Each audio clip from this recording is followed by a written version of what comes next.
वज़ीर-ए-आज़म Narendra Modi video conferencing के जरिए मारूफ मलयालम रोजनामा मातृभूमि की 100 साला तकरीबात में शिरकत की।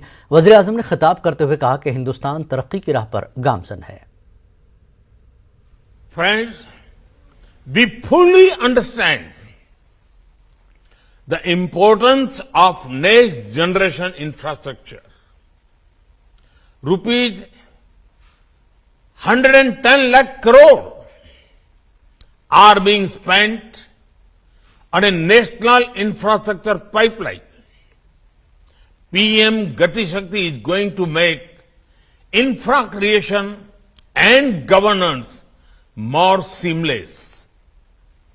We are actively working to ensure every village of India has high-speed internet connectivity.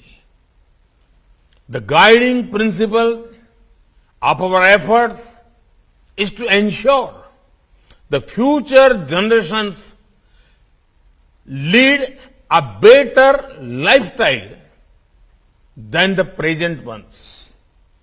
Friends, years ago, when Mahatma Gandhi visited Mathrubhumi, he had said, and I quote, "Mathrubhumi is an institution that has stood firmly on its own feet. Only can a few newspapers in India do this. Hence, among the newspapers of India, the Mathrubhumi has a unique position.